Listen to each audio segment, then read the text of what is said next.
Desde perder o controle de um único controle remoto de ponto de salvamento até ser humilhado por um trem. Essas foram as vezes em que o homem mais inteligente do universo foi enganado, enlope, manipulado e deixado em apuros. Começando com o momento que deu a morte e controle total da linha do tempo. Tudo começou com um estúpido tanque de ácido. Rick passou um episódio inteiro tentando provar que sua ideia de um plano de fuga de suicídio falso com ácido era brilhante e que Morty era muito míope para entender. Mas quando Morty o confrontou, Rick fez o que sempre fazia e construiu algo insano apenas para vencer uma discussão boba. Entre no dispositivo de ponto de salvamento, um controle remoto que poderia reiniciar a vida de Morty para um momento salvo, como em um videogame. Um clique e Morty poderia refazer qualquer coisa. Era para ser uma lição de moral, uma armadilha ou uma brincadeira boba, mas em vez disso, Morty pegou e fugiu. Pela primeira vez, Morty tinha o controle total. Ele viajou, apaixonou-se, viveu um romance silencioso inteiro. E quando tudo desmoronou num acidente de avião, ele simplesmente reiniciava repetidamente. O garoto não apenas usou mal a tecnologia, ele a dominou. Rick havia dado o modo Deus à Morty e presumido que ele não saberia como usá-lo. Mas enquanto Rick nem estava prestando atenção, Morty viveu uma vida inteira sem ser notado. E Rick só percebeu depois que uma série de reinícios da linha do tempo levou a uma completa ruptura no contínuo espaço-tempo. Aviões caíram, estranhos morreram, policiais foram vaporizados, e Rick teve que resolver. E quando Morty implorou para que ele desfizesse tudo, Rick fez isso revelando que cada reinício não reiniciava o tempo. Acabou de criar um novo Morty e matou o antigo. Ou seja, Morty tinha um número de mortos na casa das centenas, se não milhares. Mas a maior perda foi Rick ter construído o aparelho para ensinar uma lição a Morty, e o Morty ainda tem a superioridade moral. Todo o episódio começou com Rick tentando vencer uma discussão, terminou com Morty provando ser o melhor. Rick teve que admitir, e se deixar Morty sequestrar o modo Deus não foi o bastante. Espere para ver o que aconteceu quando Rick tentou prever como Morty morreria. Rick entregou a Morty um cristal da morte, uma ferramenta que mostrava todas as suas mortes, linhas do tempo e resultados possíveis, todos ramificando-se com base em seu próximo movimento. Rick esperava que Morty o usasse uma ou duas vezes, talvez se assustem, talvez aprendam algo, mas Morty ficou obcecado. Em vez disso, ele encontrou uma linha do tempo onde ele morria nos braços de Jessica e decidiu que era essa. Cada movimento que ele fazia era filtrado pela lente de se aproximar daquele futuro. Ele parou de viver e começou a perseguir linhas do tempo. E Rick, pela primeira vez, não percebeu até que era tarde demais. Quando Rick percebeu o que estava acontecendo, Morty já tinha virado um vilão de anime completo. Ele desviou de balas, manipulou equipes de ataque militares e libertou o Rick Vespa de outra dimensão. Tudo para se manter no caminho de uma morte romântica que nem sequer era real. E quando Rick tentou impedi-lo, foi empalado várias vezes por um adolescente. Morty descarrilou completamente a realidade e destruiu o sistema de segurança de clonagem de Rick, forçando-o a reaparecer em dimensão fascista após dimensão fascista apenas para sobreviver. Foi assim que essa espiral se aprofundou.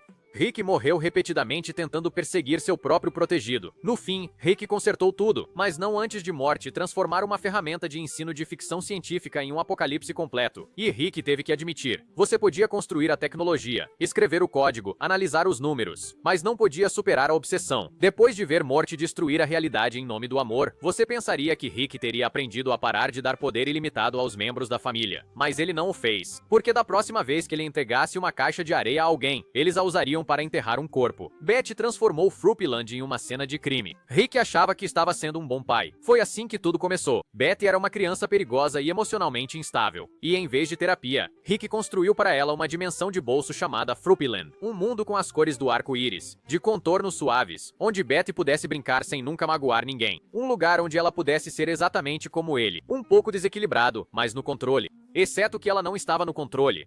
Anos depois, quando uma antiga amiga de infância desapareceu e foi dada como morta, Beth casualmente soltou a bomba de que Fruitland poderia estar envolvida. E foi então que Rick percebeu que ela havia usado a zona segura que ele construíra para se livrar de alguém. Fruitland deveria ser inquebrável.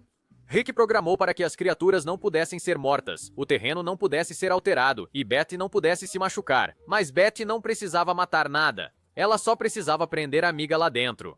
Permanentemente. Acontece que, enquanto Rick estava ocupado dando à sua filha ferramentas para brincar de Deus, ela descobriu como usá-las como ela deixou alguém lá dentro por décadas. Rick deu a ela a prisão perfeita, e Beth o encheu sem pestanejar. Ele pensou que tinha criado um santuário, mas ela transformou aquilo numa cena de crime, e Rick nem sequer estava zangado. Ele estava orgulhoso. Então, se Beth transformar um cercadinho numa cena de assassinato não foi um alerta. O próximo passo de Rick foi basicamente pedir por isso. Se Morty e Beth já estão dando voltas ao redor dele tão cedo, vá em frente e se inscreva, porque as piores derrotas de Rick ainda estão por vir. Porque, quando começou a clonar-se para se manter seguro, esqueceu-se de que cada versão dele era tão paranoica e egoísta quanto ele. Para evitar ser assassinado, Rick criou famílias isca que eram essencialmente cópias robóticas que se pareciam, falavam e pensavam exatamente como os verdadeiros Smiths. O plano era, se alguém os procurasse, os chamarizes morreriam em seu lugar sem risco. Até que os chamarizes começaram a construir mais chamarizes, um por um. Cada Rick suspeitou que os outros não eram o Rick verdadeiro. E como cada chamariz foi programado para ser o mais inteligente na sala, a única conclusão lógica era que todos os outros chamarizes deviam ser ameaças. Isso desencadeou um ciclo infinito de Ricks e Mortys declarando guerra uns aos outros. Pelo campo, Clone Summer lutou contra Clone Jerry com armaduras medievais e forcados. Um chamariz construiu uma versão de madeira da família só para despistar outros chamarizes, que imediatamente a incendiaram. A certa altura, duas Beths iscas discutiram sobre qual delas era o clone mais legal antes de atirarem uma na cara da outra. No final, havia tantas versões dos Smiths que era fácil perder a noção de quem começou. Mas a questão é que Rick tentou se proteger com versões de si mesmo, e todas elas implodiram. Porque se havia uma coisa que Rick Sanchez não conseguia sobreviver, era mais Rick Sanchez. Seria de se esperar que, depois de ser superado por seus próprios clones, Rick tivesse parado de tentar refazer as pessoas à sua imagem. Mas depois ele foi em frente e tentou reconstruir alguém de dentro para fora. Depois que Bert Person foi baleado e transformado em um ciborgue sem mente pela Federação Galáctica, Rick fez algo raro e realmente tentou salvar seu amigo. Ele reparou o corpo de Homem-Pássaro e entrou em seu subconsciente para trazê-lo de volta. Mas dentro daquele labirinto mental, Rick tentou algo pior do que consertar. Ele tentou controlá-lo. Ele plantou memórias, ajustou cronogramas e até inseriu uma versão mais jovem de si mesmo na mente de Bert Person para ajudá-lo a acordar. Rick não estava apenas lidando com o trauma de seu amigo. Ele estava reescrevendo, moldando-o em uma versão onde Homem-Pássaro seria grato. Ele estava sendo leal, como nos velhos tempos, mas não funcionou. Homem-Pássaro resistiu. Mesmo em um mundo mental que Rick construiu do zero, ele não conseguiu forçar seu amigo a ser quem ele queria. Homem-Pássaro viu através de tudo. Ele não queria ser resgatado nos termos de Rick, e não queria voltar só para ser coadjuvante de novo. E quando ele finalmente acordou, não ficou. Rick havia reconstruído cada célula de seu corpo, mas ainda não conseguia consertar uma amizade. E se a pessoa pássaro a ir embora não foi suficiente para o abalar, o próximo nem sequer olhou para trás. Porque enquanto Rick estava ocupado reescrevendo mentes e buscando um desfecho, a única pessoa que ele passou a vida inteira caçando nunca perdeu o ritmo. Este foi o cara que começou tudo. Rick Prime.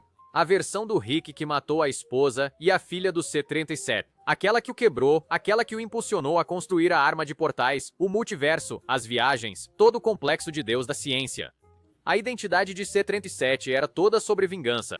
Cada arma que construiu, cada planeta que visitou, cada Rick que enganou, tudo foi para capturar um homem. Mas em Solarix, finalmente vimos como essa perseguição terminou. Ou não. Rick Prime não estava se escondendo. Ele nem sequer estava assustado. Ele estava lá fora.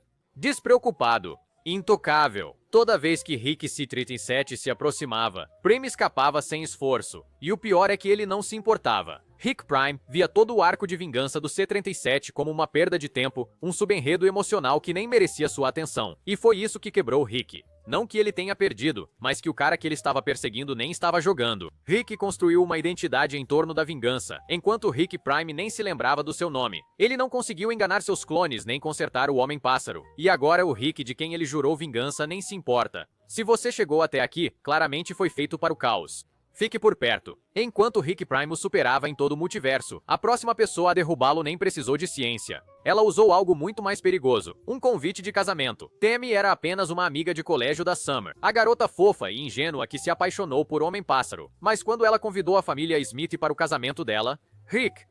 Sim, só isso já deveria ter sido o sinal de alerta. Rick não fazia casamentos. Ele mal conviveu com a família. Mas ele fez a viagem, vestiu o terno, fez o brinde. Porque no fundo, ele gostava do Homem-Pássaro. Talvez até sentisse a falta dele. E por um segundo, Rick se permitiu fazer parte de algo normal. O que foi um grande erro. Logo após os votos, Tammy revelou ser uma agente infiltrada da Federação Galáctica e atirou no Homem-Pássaro a queima-roupa. Invadiu a cerimônia com soldados e expôs Rick na frente de todos. Foi um massacre, e Rick foi direto para ele. Ele não foi enganado por um clone ou um chamariz. Desta vez, ele foi levado por uma adolescente com uma prancheta e códigos de autorização. Porque enquanto Rick estava se divertindo como um deles, Temi estava armando a armadilha. O homem mais inteligente do universo foi apanhado por ser sentimental. E pela primeira vez não havia um aparelho no bolso que pudesse resolver. Depois de ser pego de surpresa em um casamento, você pensaria que Rick teria parado de baixar a guarda perto de pessoas que ele dizia amar. Mas então veio o momento em que ele tentou consertar a filha, transformando-a em uma experiência científica. Rick não exercia a paternidade. Então, quando Beth começou a questionar sua identidade e se deveria deixar a Terra, Rick surgiu com a solução. Para cloná-la, apagar a memória dele de quem era quem, e deixar o destino decidir. Uma Beth se tornaria uma rebelde espacial, o outro ficaria em casa com a família. Na mente dele, isso era crescimento. Mas quando a verdade finalmente veio à tona e ambas as Beths perceberam o que Rick fez, elas não o agradeceram nem se abraçaram, porque estavam furiosas. O que Rick realmente fez não foi por amor. Era para que ele pudesse evitar a responsabilidade.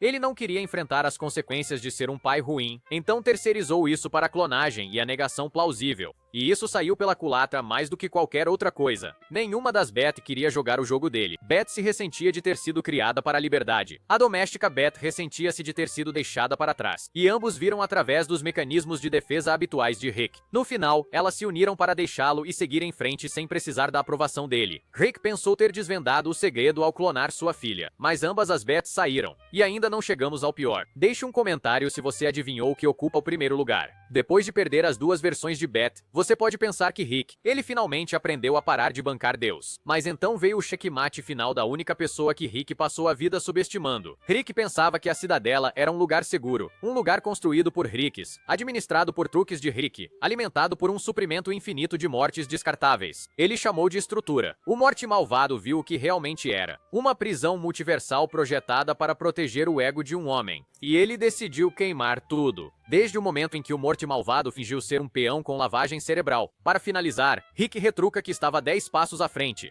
Ele incriminou Rick C-37 por assassinato, sumiu e reapareceu na confusão de Ricklantes como um defensor dos direitos dos mortes. Rick nem sequer notou, o culpado demais para me impressionar. Quando Rick Mariah Jack chegou, o Morte Malvado era presidente com controle total dos sistemas da Cidadela. E foi aí que a máscara caiu. Ele revelou a verdade. A curva finita central. Um firewall multiversal que filtrava as realidades onde Rick não era o homem mais inteligente vivo. Rick não criou apenas a Cidadela. Ele manipulou todo o cosmos. O movimento final de Evil Morty foi destruir a curva e partir, porque o pior insulto para um Rick era um Morty que não precisava mais dele. Rick pensou que estava jogando xadrez 4D, mas no fim, o Morty do mal já havia virado o tabuleiro. Ele escapou do multiverso que Rick construiu. Mas outra pessoa foi mais fundo, porque enquanto o Morty malvado quebrou as regras, o próximo oponente as escreveu, e Rick nunca percebeu que era apenas um artifício de enredo. A princípio, parecia mais uma aventura aleatória de Rick e Morty, uma caótica viagem de trem repleta de batalhas ridículas, flashbacks de memória e um enredo sem sentido. Mas, na metade do caminho, perceberam que não estavam em um trem, mas sim dentro de um dispositivo narrativo. O trem da história era um motor narrativo literal construído para simular aventuras infinitas de Rick e Morty, monetizar seus arcos e forçar significado em um caos sem sentido. E Rick, o cara que zombava da continuidade e quebrava a quarta parede, foi enganado. Ele tentou de tudo, matou Jesus, derrotou deuses, mudou de gênero, reescreveu arcos de personagens, até mesmo usou metalinguagem como arma. Mas não foi suficiente. O enredo se dobrava a todo momento para se encaixar em uma estrutura de 3 atos. Rick mal sobreviveu e só escapou ao enganá-lo para que caísse com um PSA desajeitado sobre a compra da versão de brinquedo. E mesmo isso fazia parte da história, aparentemente após os créditos, quando o trem da história foi revelado como um produto de consumo literal à venda numa loja de brinquedos. Rick não era o autor. Ele nem era o protagonista. Ele era mercadoria, uma peça de propriedade intelectual presa em um conto moralista repetitivo. O homem mais inteligente do universo não apenas perdeu a luta, ele perdeu para os roteiristas. Algumas dessas perdas foram táticas, outras foram cósmicas, mas cada um deles destruía o mito do gênio intocável de Rick. Porque apesar de todos os seus planos de contingência tecnológicos e ego, Rick Sanchez ainda pode ser superado. Às vezes por um Morty, às vezes por um trem. Se você gosta de análises que revelam os segredos dos seus personagens favoritos, inscreva-se. A seguir, temos todas as versões de Rick explicadas.